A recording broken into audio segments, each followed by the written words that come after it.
পিকে tutorial হাবের আরেকটি নতুন ভিডিওয়ে আমার সকল প্রিয় দর্শক এবং ভিউয়ার্স বন্ধুদের স্বাগত জানাই। প্রিয় দর্শক, তোমাদের উদ্দেশ্যে আমি প্রথমে জানিয়ে রাখি, তোমরা আমার আজকের এই ভিডিওটি শুরু থেকে শেষ পর্যন্ত সম্পূর্ণ অংশটুকু দেখবে এবং ভিডিওটি তোমাদের কেমন লাগলো তা কমেন্টের মাধ্যমে জানাবে। তোমাদের এই কমেন্টগুলোই আমাকে পরবর্তীতে আরও এই ধরনের বিষয়ভিত্তিক ভিডিওগুলি তৈরি করতে উৎসাহিত করবে। পশ্চিমবঙ্গ উচ্চ প্রাথমিক শিক্ষা সংসদের সপ্তম শ্রেণীর ভূগোল বিষয়ের আজ আলোচনার অধ্যায়, প্রথম অধ্যায় পৃথিবীর গতি বা পৃথিবীর পরিক্রমণ। এই পৃথিবীর গতি বা পরিক্রমণ অধ্যায় থেকে প্রথম পর্বের ভিডিওয়ে আমি তোমাদের যে সমস্ত বিষয়গুলো নিয়ে আলোচনা করেছিলাম, আজকে তার পরবর্তী অংশ থেকে আমি আলোচনা করব। প্রথমেই তোমাদের বলে রাখি, সূর্যকেই বলা হয় পৃথিবীতে জীবনের উৎস। তার কারণ, সূর্যের আলো উত্তাপ ছাড়া গাছের বীজ যেমন অঙ্কুরিত হতে পারে না, ঠিক তেমনি গাছপালা তার সবুজ পল্লবকেও বিস্তার করতে পারে না। তাই এভাবেই সমস্ত জীবজগৎ সূর্যের ওপর নির্ভরশীল। সূর্য প্রতি মুহূর্তে হাইড্রোজেন গ্যাস এবং তা থেকে হিলিয়াম গ্যাসে রূপান্তরিত হয়ে বিপুল শক্তি তৈরি হচ্ছে। এই শক্তির 200 কোটি ভাগের 1 ভাগ আলো এবং উত্তাপ রূপে প্রতি মুহূর্তে এই পৃথিবীতে এসে পৌঁছচ্ছে। এর সঙ্গেই একটা প্রশ্ন আমাদের প্রত্যেকেরই মনে আসে, গ্রীষ্মকালে কেন শীতকালের তুলনায় গরম বেশি হয়? এর উত্তরে বলা যায়, পৃথিবী নিজ অক্ষের ওপর ঘুরতে ঘুরতে উপবৃত্তাকার পথে সূর্যকে প্রদক্ষিণ করে চলেছে। এই পৃথিবীর অক্ষটা কিন্তু পৃথিবীর কক্ষপথের সাপেক্ষে পুরোপুরি লম্বা নয়, কিছুটা হেলানো, অর্থাৎ পৃথিবী কক্ষতলের সঙ্গে 66.5 ডিগ্রি কোণে অবস্থান করছে। তাই পৃথিবীও কিছুটা হেলানোভাবেই সূর্যকে প্রদক্ষিণ করে চলেছে, যার ফলস্বরূপ কক্ষপথের এক একটা জায়গায় পৃথিবীর এক একটা গোলার্ধ সূর্যের দিকে বেশি ঝুঁকে আছে। এই কারণেই উত্তর গোলার্ধে যখন গ্রীষ্মকাল, তখন দক্ষিণ গোলার্ধে শীতকাল অনুভব করা যায়। একই রকমভাবে আবার দক্ষিণ গোলার্ধে যখন গ্রীষ্মকাল হয়, তখন আমাদের উত্তর গোলার্ধে হয় শীতকাল। তাই এই পৃথিবী সৃষ্টির সময় থেকেই বিভিন্ন মহাজাগতিক বস্তুর সঙ্গে সংঘর্ষের জন্যই পৃথিবীর অক্ষের এই হেলানো অবস্থান হয়েছে বলে বিজ্ঞানীরা মনে করে থাকেন। তবে আমাদের এই বছরে যে 6টা ঋতুর কথা বলা হয়, এই ঋতুগুলো কেন আসে? এর উত্তরে আমরা বলতে পারি, যখন উত্তর গোলার্ধ সূর্যের দিকে বেশি ঝুঁকে থাকে, তখন উত্তর গোলার্ধে ক্রমশ দিনগুলো বড় হয় আর রাতগুলো হয় ছোট। অর্থাৎ দিনের আলো অনেকক্ষণ পাওয়া যায়। সারাদিন ধরে সূর্যের তাপে পৃথিবী উত্তপ্ত হয়, অথচ রাত ছোট হওয়ায় তেমন ঠান্ডা হওয়ার ঠিক সময় পায় না। দিনের পর দিন এরকম হতে থাকলে গরম বাড়তেই থাকে, আর এই সময় উত্তর গোলার্ধে সূর্যরশ্মি পড়ে অনেকটাই লম্বভাবে, তাই সূর্যের তাপও হয় অনেকটাই প্রবল। এই সময় তাই উত্তর গোলার্ধে হয় গ্রীষ্মকাল আর দক্ষিণ গোলার্ধে শীতকাল।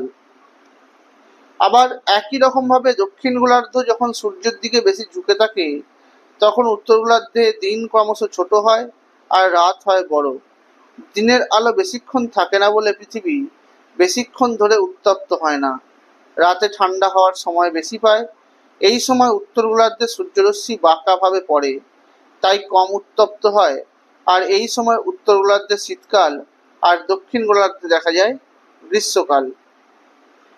তবে সারা বছর সূর্যটা যে আকাশের ঠিক একই জায়গাতে ওঠে তা হয়তো নয়, কারণ তোমরা হয়তো লক্ষ্য করেছো অনেকেই, শীতকালে সূর্যটা ওঠে পূব আকাশে কিছুটা দক্ষিণ দিক ঘেঁষে, কিন্তু গ্রীষ্মকালে সূর্য ওঠে একটু উত্তর দিক ঘেঁষে।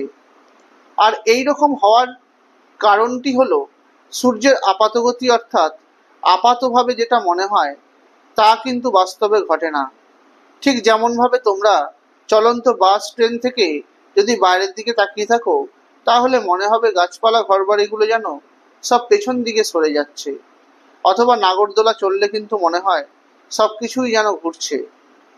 ঠিক তেমনভাবেই পৃথিবী পশ্চিম থেকে পূর্ব দিকে আবর্তন করে চলেছে বলে আপাত দৃষ্টিতে সূর্যকে প্রতিদিন পূব আকাশ থেকে পশ্চিম আকাশে চলাচল করছে বলে মনে হয়। এটাকেই বলা হয় সূর্যের দৈনিক আপাতগতি। হেলানো অক্ষের জন্য পৃথিবী কক্ষপথে এমনভাবে কাত হয়ে ঘোরে যে বছরের বিভিন্ন সময় পৃথিবীর বিষুবরেখা, কর্কটক্রান্তি রেখা অর্থাৎ 23.5 উত্তর অক্ষরেখা এবং মকরক্রান্তি রেখা 23.5 দক্ষিণ অক্ষরেখা সূর্যের লম্ব রশ্মি পড়ে, যার ফলে আপাতভাবে মনে হয় যে সূর্য পৃথিবীর বিষুবরেখা থেকে উত্তরে এই কর্কটক্রান্তি রেখা পর্যন্ত এবং দক্ষিণে মকরক্রান্তি রেখা পর্যন্ত চলাচল করছে। এটাকেই বলা হয় রবিমার্গ বা বার্ষিক আপাতগতি সূর্যের। এই রবিমার্গের রবি শব্দের অর্থ সূর্য এবং মার্গ শব্দের অর্থ পথ।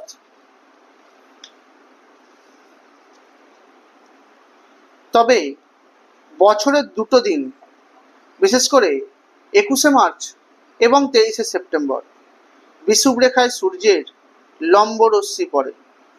আরও দুটো দিন 21শে জুন কর্কটক্রান্তি রেখায় এবং 22শে ডিসেম্বর মকরক্রান্তি রেখায় সূর্যের রশ্মি লম্বভাবে পড়ে।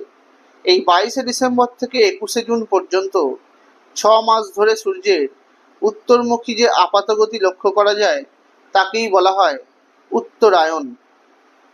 এবং একইভাবে 21শে জুন থেকে 22শে ডিসেম্বর পর্যন্ত 6 মাস ধরে সূর্যের দক্ষিণমুখী যে আপাতগতি তাকে বলা হয় দক্ষিণায়ন। একই রকমভাবে উত্তর গোলার্ধে বসন্তকাল যেভাবে ঘটে থাকে তা হলো পৃথিবী তার কক্ষপথে ঘুরতে ঘুরতে যখন 21শে মার্চ তারিখে এমন একটা জায়গায় এসে পৌঁছয় যে বিষুবরেখায় লম্বভাবে সূর্য তার কিরণ দেয়। এই দিন পৃথিবীর উত্তর মেরু থেকে দক্ষিণ মেরু পর্যন্ত সর্বত্রই দিন রাত্রি সমান হয়, অর্থাৎ এই সময় 12 ঘন্টা দিন এবং 12 ঘন্টা রাত্রি লক্ষ্য করা যায়। সব জায়গাতেই স্থানীয় সময় অনুযায়ী সকাল 6টায় সূর্য ওঠে এবং সন্ধ্যে 6টায় সূর্য অস্ত যায়, আর এই ঘটনাকেই বলা হয় বিষুব। বিষুব কথার অর্থ হলো সমান দিন রাত্রি।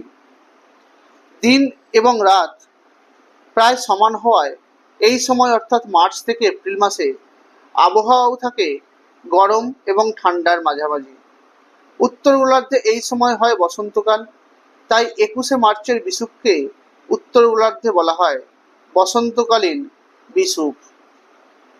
উত্তর গোলার্ধে গ্রীষ্মকাল সম্বন্ধে বলা যায় 21শে মার্চের বিষুবের পর থেকে পৃথিবী ধীরে ধীরে এমন জায়গায় আসতে শুরু করে যখন সূর্যের রশ্মি ক্রমশ উত্তর গোলার্ধে লম্বভাবে পড়তে থাকে।